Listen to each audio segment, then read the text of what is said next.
Yang kedua, kenapa orang tinggal dalam kemiskinan? Yang pertama kemalasan, yang kedua gaya hidup. Amsal 28 ayat 19, kita baca sama-sama. Siapa mengerjakan tanahnya akan kenyang dengan makanan.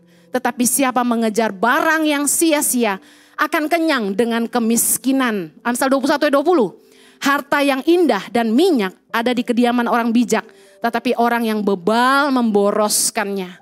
Orang itu miskin bukan karena gak punya kerja, bukan karena gak punya penghasilan. Tapi karena mereka gak pandai mengelola. Boros. Orang mau sekaya apapun, kalau gak pintar ngelola, gaya hidupnya luar biasa. Harus punya private jet, harus punya helikopter, harus selalu punya barang branded terus. Gak akan ada habisnya. Pada akhirnya habis juga. Saya sudah pernah lihat orang dengan segala kekayaan itu entek. Habis.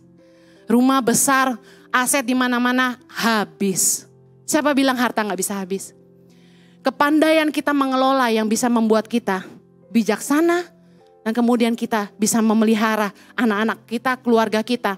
Kalau kita gak bijaksana, gaya hidup kita boros, selalu mau ikut-ikut orang. Gak ada cukup, gak ada puasnya. Apalagi istri satu gak cukup, suami satu gak cukup. Lebih liau lagi, lebih habis lagi. Orang miskin itu bukan karena gak punya harta, bukannya gak kerja. Tapi mereka gak ngerti cara mengelola. Banyak orang yang saya lihat punya uang tapi kayak miskin. Rumahnya besar, mobilnya 2. Tapi makannya Indomie terus. Makannya dikit banget. Nasi dengan apa? Nugget goreng, anaknya dikasihnya goreng, sosis goreng.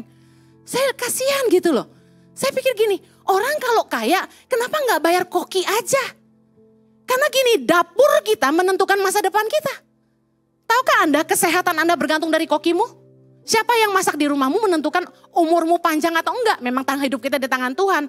Tapi bayangkan begini, diabetes adalah akumulasi dari konsumsi gula yang tinggi, betul? Kolesterol adalah akumulasi dari kebanyakan mengkonsumsi lemak, jenuh. Apa yang terjadi? Akhirnya pada umur sekian, katakan 40-an, orang boleh kolesterol. Sekarang anak umur 35 udah operasi jantung bypass. Aneh bukan? Karena gaya hidup yang tidak sehat.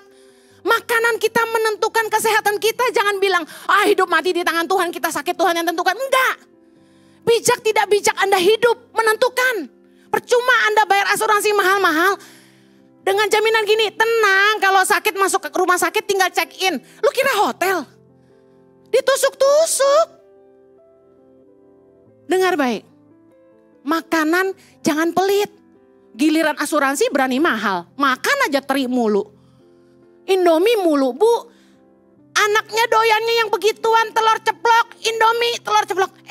Jangan biarkan anakmu menentukan yang dia mau makan. Ajarin dia dari kecil. Saya kasih tahu ibu-ibu yang punya baby.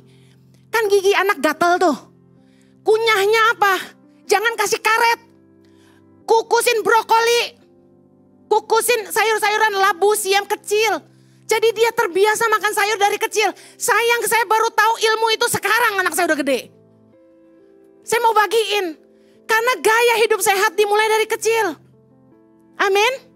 Saya pengen isi punya satu hari kita jalan. Jalan sehat. Bareng-bareng. Amen. Ibadah Gereja Impact Community Indonesia ada di setiap minggu jam 8 pagi, jam 10, jam 12 siang, jam 3 sore, dan jam 5 sore.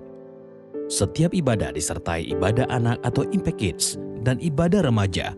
Anda bisa mengajak teman, keluarga, dan relasi untuk ikut beribadah bersama.